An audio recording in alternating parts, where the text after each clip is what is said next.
If you've got a 401k, an IRA, or a pension plan, I've got some really bad news for you. The IRS wants you to think that these so-called qualified plans are the best way to save money for retirement. They induce you to max out your plans by giving you tax breaks right now and allowing your money to grow tax-free over the years. Sounds pretty good, right? Wrong. The fact is that putting money in your 401k or IRA is almost the worst thing you could do for your retirement, because you're going to be taxed out of your gourd when you finally retire and need the money the most. Then, when you die, guess what? The IRS will hit you with a double whammy. They'll tax your estate when you die, then they'll tax whatever is left again when it is inherited by your heirs. And on top of the tax problems, you'll also have to deal with market volatility that can kill your portfolio. Just think about 2001 and 2008. What if there were a way to avoid tax burdens at retirement, avoid portfolio-killing down years in the market, and virtually eliminate any worries you may have about outliving your money during retirement? On this video, I want to show you an IRS-approved class of tax-friendly retirement savings vehicles that beats the pants off your IRA, 401k, or pension plan. They've been around for years, are offered by the oldest, largest, and most financially stable institutions in the world, and allow your money to grow tax-free, just like your current qualified plan, but has zero taxes when the money is dispersed at retirement. Think about that for a minute.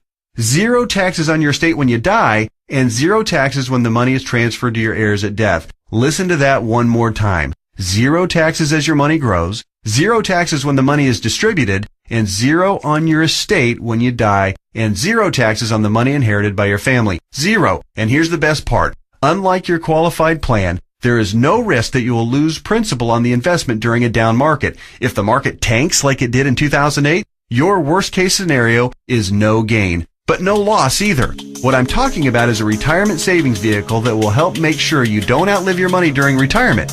Are you intrigued? Well, you should be.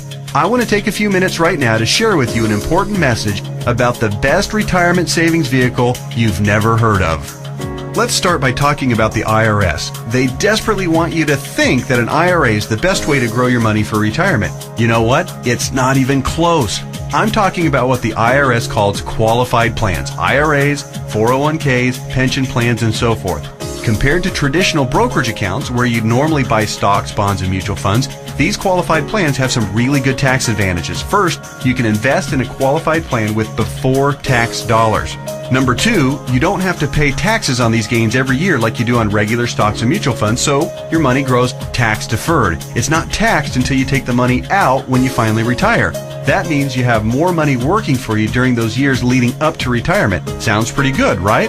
Well, yeah. Compared to a regular brokerage account, sure. But that's like saying a bicycle is the best mode of transportation going. Of course, a bike beats the heck out of walking, especially if you're trying to travel outside of your immediate neighborhood. But what if you're trying to travel across town or clear across the country? You might want to try a car. And what if you're trying to get overseas? Walking's out of the question. And that bicycle is pretty much worthless. You'd be much better off in a jet plane. So just to make sure you're following my analogy, a regular brokerage account is like walking, lots of tax problems. A qualified plan is like a bicycle or maybe even a beat-up old car. Better than walking, but not super helpful on extra long trips like, say, retirement. What I'm going to show you on this video is like having your very own top-of-the-line private jet, fully fueled and ready to go with your own personal pilot. Yeah, it's that much better. The key to really maximizing your retirement savings is to understand the difference between tax-deferred and tax-free. Under the IRS qualified plans that you probably have right now, your money is growing tax-deferred, which inherently means that it will be taxed at some point in the future. Guess when that point is? That's right, when you retire and need the money the most. You probably won't be working, tax rates will probably even be higher than they are now, and you won't have any IRS-friendly deductions for kids or mortgage interest if your house is paid off, which means that you'll be paying a huge percentage of what you take out to the IRS in taxes, which, of course, reduces the amount that you have to spend for living expenses and lifestyle. Here's another way to look at it. Uncle Sam is counting on you to pay more than your fair share of taxes when you retire. Think of how brilliant that is. Let's encourage people to contribute money by giving them a tax break now, then let that money grow tax deferred so we can get an even bigger chunk of taxes from them later. Hey, I'm all for paying my fair share of taxes, but I tell you what, giving the IRS a bare minimum of $33,000 for every $100,000 I withdraw from my qualified plan at retirement? Just plain ridiculous. Look, you've paid taxes and you'll continue to pay taxes for your entire working career. Let's keep the government's hands out of our wallets at retirement, okay? For the record, that $33,000 out of every $100,000 you withdraw isn't a worst case scenario either. You realize that, don't you? With the probability that tax rates will rise, it's probably actually a best case scenario. Any right-thinking person can see that the tax rate of 40 or 50% isn't out of the question 15 or 20 years down the road. So, let's talk about this so-called jet plane of retirement savings vehicles. You know, the one that beats the pants off a regular brokerage account or qualified plan. Before I tell you exactly what it is, let me show you some of the major advantages it holds. First, tax-free accumulation. Just like a qualified plan and way better than a brokerage account, your money grows year after year without having to pay taxes on the annual gains. Compound interest can then work its magic, which allows your money to grow bigger and faster. We don't need to have a discussion about compound interest, do we? If you're not familiar, just go to Google and type "the greatest miracle of growing money ever known to mankind" and find out about the greatness of compound interest. Second, tax-free distribution. Here's where your current qualified plan starts to look really bad. When you hop on board the jet plane of retirement savings vehicles, your money not only grows tax-free, but you can also actually distribute the money at retirement tax-free. That means that on the same $100,000 distribution I just talked about, you keep all of it, regardless of the then current tax rate. 30% tax rate? You won't care. You'll pay no taxes. 40 or 50% tax rate? Let everyone else worry about that. Your retirement savings can be used tax-free. $100,000 means $100,000 to spend, not $67,000 or less. Which do you prefer? Third, tax-free transfer. With a qualified plan or with a regular brokerage account, your money will likely be taxed twice when you pass away. Once on the amount left in the account when you die, and then again when your heirs receive the leftovers as income. Great for the IRS, horrible for your estate. The jet plane of retirement savings vehicle lands smoothly here too. Transfer tax laws are, however, fairly complicated and there's some exceptions and some limitations. So ask the qualified advisor who gave you this video to discuss your situation with you. Fourth, no risk of loss of principal. Remember when the stock market lost over half its value in less than 18 months starting in October 2007? Of course you do, because your portfolio probably lost half its value or more during that same time too. Did you start having nightmares about being 82 years old and still working part-time at Walmart just to keep food on the table? Your qualified plan has no way to protect you from that kind of market volatility and downside losses. Ouch! Not true with the jet plane of retirement savings vehicles. The principal in the account never loses altitude. When structured properly, there's no chance it will lose any principal. Not a dime. Not a penny. Nothing. If you'd been on board with this in October 2007, your portfolio would probably look a whole lot prettier right now. I'll explain why and how in just a minute. Fifth, dramatically reduce the chance of outliving your money during retirement. Survey after survey show that baby boomers' number one fear about retirement is outliving their money. And hey, you know what? That's a perfectly reasonable fear if you ask me. If you have $1 million saved and you retire at age 65, that's pretty good if you only plan on living until you're, say, 70 or 75 and if you don't have any significant medical issues. But how do you stretch $1 million or whatever amount you end up having saved by the time you retire for 15 or 20 or 30 years, especially given the increase in cost of living and the likelihood of needing specialized care if you do end up living into your late 80s or 90s? Not to worry if you ride the jet plane of retirement savings vehicles. When structured and funded properly, it'll keep on paying and paying and paying all through your 70s, 80s, 90s, and even beyond that if you're lucky enough to hit 100. Hey, you're more likely to hit 100 if you're not stressed out over money. Time to get on board. Okay. There are even more advantages, and I'll cover them in just a minute. But first, let me address that question that I know is nagging you in the back of your mind. You're saying to yourself right now, okay, this all sounds great. Everything you've said so far makes a lot of sense, and I'm interested. But hey, pal, what's the catch? We all know that anything that sounds too good to be true probably isn't. Hey, I hear you. Between Enron, Bernie Madoff, and the great stock market meltdowns of the 2000s, a healthy dose of cynicism, skepticism, or both is not only understandable, it's just plain smart. I'll tell you what the catch is, and trust me, it's more like 6 seconds of turbulence on your 6-hour flight to Hawaii on your personal jet plane then a catch. But first, a quick reality check. Just because you've never heard of this before doesn't mean that it doesn't exist, doesn't mean that hundreds of thousands of people aren't already using it, and doesn't mean that all of the advantages that I've talked about aren't absolutely real and sitting there just waiting for you. So, here's the 6 seconds of turbulence catch. Per IRS rules, you have to fund the plan I'm telling you about with after-tax dollars. In other words, you can't deduct the amount you contribute off your current year's taxes like you can with a qualified plan. That means that if you were to contribute $6,000 this year in an IRA versus this retirement savings vehicle, you'd in reality pay an extra $2,000 in taxes this year, assuming a 33% tax bracket. If you're in a lower tax bracket, naturally, your tax savings would be less. That sounds like a drawback, right? Well, actually, no. To understand why funding with after-tax dollars instead of before-tax dollars like you would with a qualified plan is not a drawback, you just need to understand the alternatives. Answer this philosophical question. If you were a farmer, would you rather pay taxes on the small sack of seeds when you purchase them in the spring, or would you rather pay taxes on your entire harvest when you sell it in the fall? Well, do the math. If a farmer bought $1,000 worth of seeds and was taxed at 8%, he'd pay $80. But if the farmer planted those seeds and paid the same 8% of taxes on a $50,000 harvest, he'd pay $4,000 in taxes. 80 versus 4,000. That's a 50 times increase in taxes paid. The same rationale applies to your retirement savings. In fact, the amount of money you save on upfront taxes with a qualified plan, remember, you'd save $2,000 in taxes by making a $6,000 contribution into a qualified plan, okay? Will almost certainly be dwarfed by the taxes you pay at retirement, to the tune of about 10 times at least. Here's why. If your $6,000 grows to $100,000 over the course of the next 30 years, remember the magic of compound interest. This is very reasonable. You'll pay at least $33,000 in taxes on the harvest. We already talked about this earlier. That's $33,000 straight to the IRS right when you'll be needing it the most. Would you rather pay $2,000 in taxes right now or $33,000 at least in taxes later? It's as simple as seeds and harvest. I've said it once and I'll say it again. No wonder Uncle Sam loves qualified plans so much. It's his way of protecting his financial future. Okay. So let me go ahead and draw back the curtain and show you what the jet plane of retirement savings vehicle is. Just do me a favor and hear me out, because I'm going to admit it right now, right up front, it might sound a little, well, boring right at first.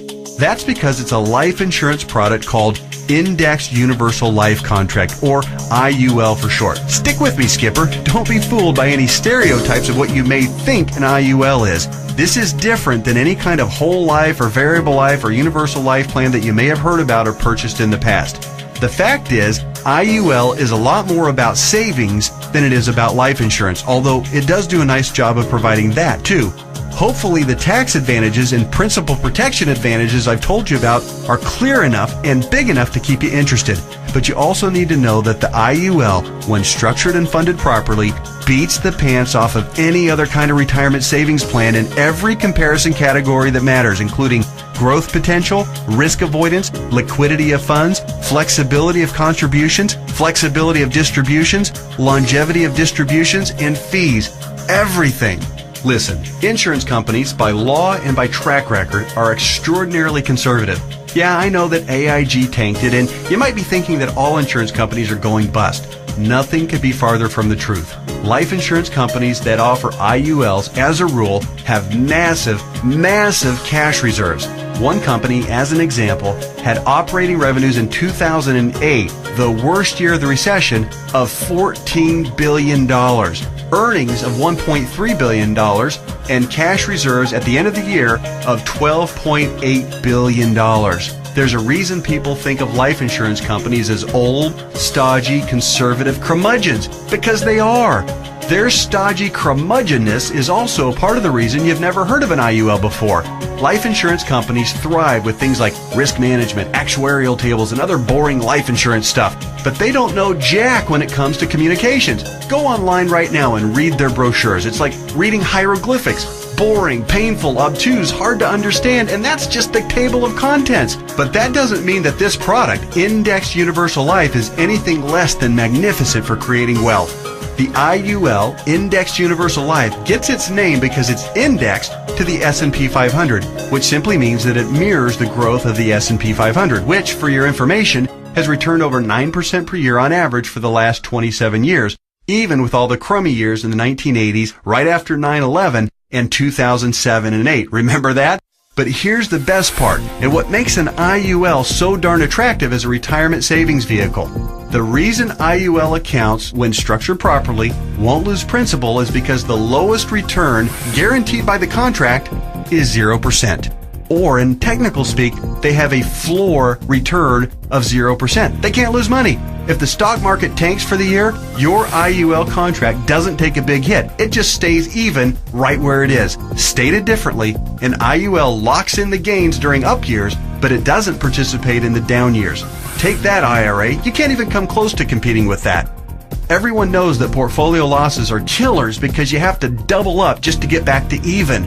You eliminate that risk with the IUL since your floor is 0% annual growth. No loss of principal. Compare that to the devastating 37.2% loss of the S&P 500 in 2008. If you were indexing your IRA against the S&P 500 and therefore did not have the 0% floor like you would with an IUL contract, if you had a $1 million portfolio on January 1st of 2008, you would have ended the year with just $628,000. Ouch! Even with the big bounce back year of 2009, where the S&P returned 23.6%, the $628,000 you had left after getting killed in 2008 would have only grown to about $775,000. Still deep in the hole. Not with an IUL. Now that brings us to the other catch of the IUL. It does offer the peace of mind of the principal protecting 0% floor, but it does also cap the gains on the upside. That means when the market has a huge growth year, your investment will be capped at somewhere in the 12 to 15% range, depending on the carrier and the contract. Don't bail out on me now. Trust me, this is not a big issue. In fact, quite the opposite. We're talking about 6 more seconds of turbulence on your 6-hour smooth plane ride to Hawaii. Here's why. Realize that huge gain years almost always follow what? That's right, huge loss years. 2003, for instance, was great, 26.3% gain in the S&P 500.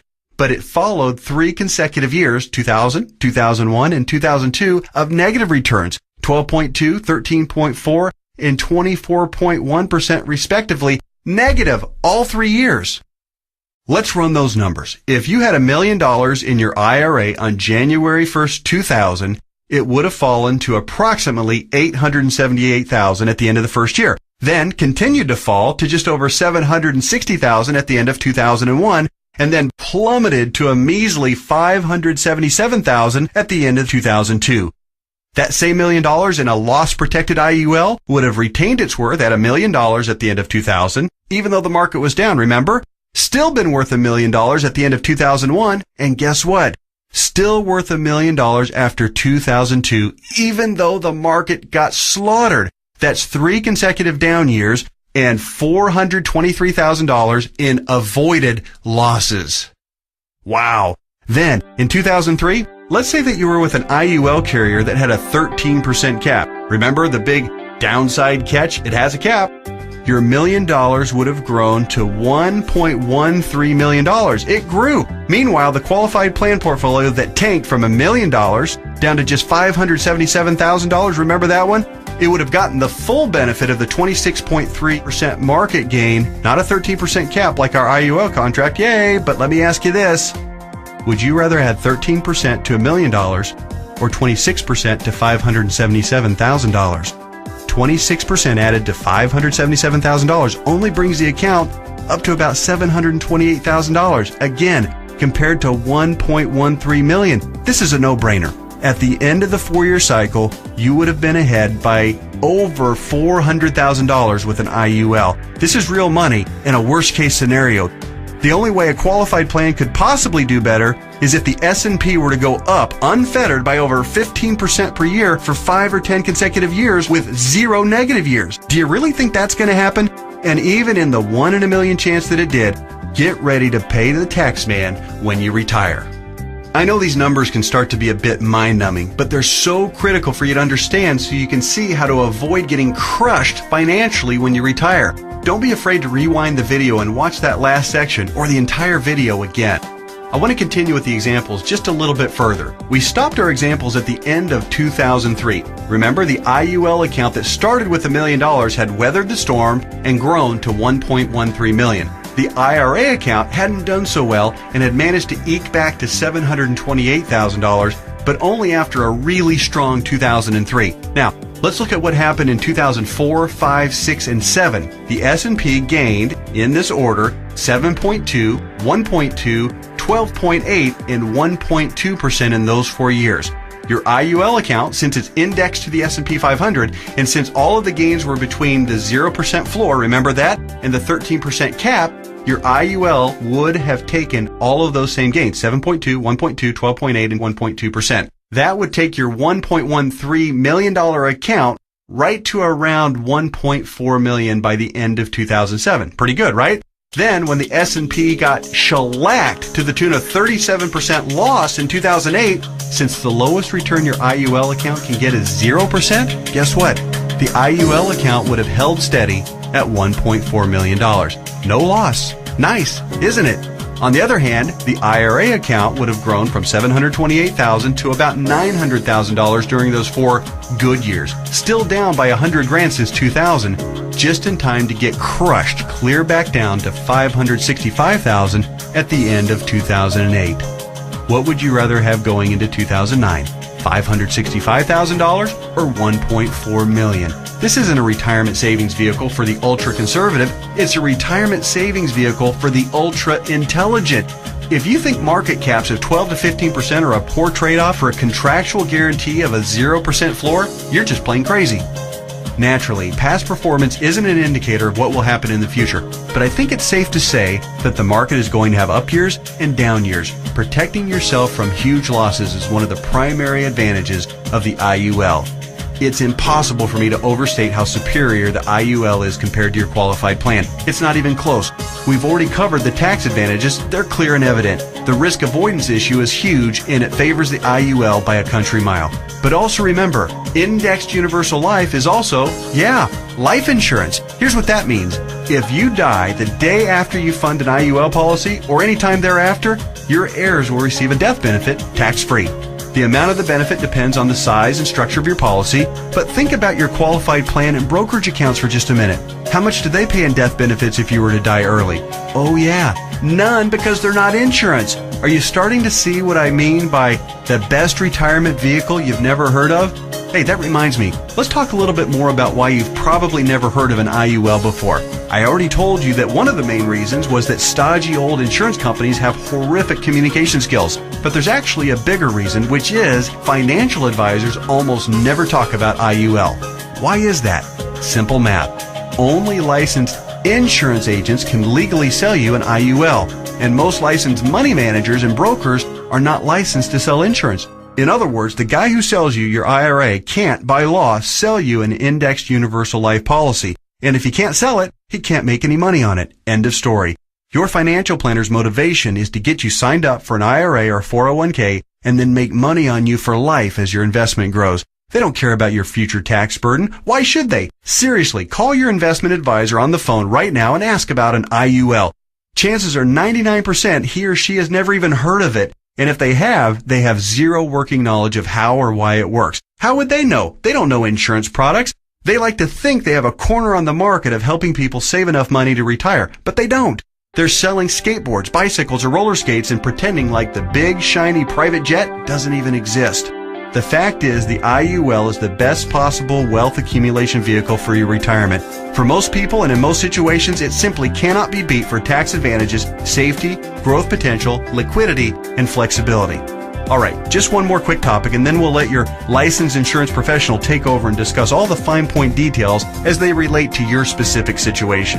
And that topic is the logistics of how the IUL works. It works like a life insurance policy in the sense that you make monthly or annual contributions into your account. You will work with your advisor to determine what the optimal amount is for your situation. It'll vary depending on how many years you have left until retirement, your financial goals for retirement, and your current financial ability. The money you contribute to an IUL, like we've discussed at length, will continue to grow tax-free. Unlike a qualified plan account, you may have access to your money at any time you want or need it without a penalty before or after you retire. That's what's called flexibility.